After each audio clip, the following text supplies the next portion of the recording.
दिनांक 5/2/2026 रोजी सकाळी 11 वाजता दिलीप मालवणकर यांना गाडीवरून जात असताना अडवून मारहाण झाली होती।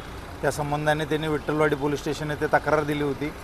सदर तक्रारीवरून विठ्ठलवाडी पोलीस स्टेशन येथे भारतीय न्याय संहिताची कलम 117, 351, 126, 35 आणि महाराष्ट्र प्रसारमाध्यम व्यक्ती हिंसा आणि मालमत्तेचे नुकसान प्रतिबंध अधिनियम कलम 4 नुसार आपण गुन्हा दाखल केला होता। सदर गुन्ह्याचा तपास माझ्याकडे माननीय पोलीस उपायुक्त यांच्या आदेशाने देण्यात आला होता।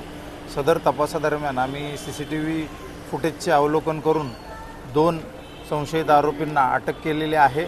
आज त्यांना माननीय न्यायालयात प्रोड्यूस केलं गेलं होतं। दिनांक 16/2 तारखेपर्यंत त्यांची पोलीस कोठडी मंजूर झालेली आहे आणि पुढील तपास सुरू आहे।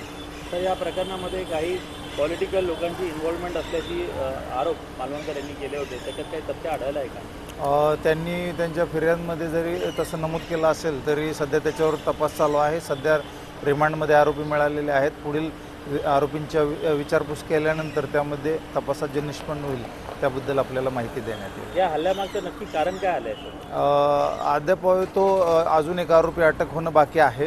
ते तिन्ही आरोपी अटक झाल्यानंतर तपासात निष्पन्न होईल। सध्या विचारपूस ही प्राथमिक स्तरावर आहे। तर या आरोपींवर यापूर्वी काही गुन्हे दाखल आहेत का? आहे। यामध्ये जे 2 आरोपी अटक आहेत त्यातल्या एका आरोपीवरती एक रॉबरीचा आणि एक मारहाणीचा गुन्हा कोळशेवाडी पोलीस स्टेशन येथे यापूर्वी दाखल आहे।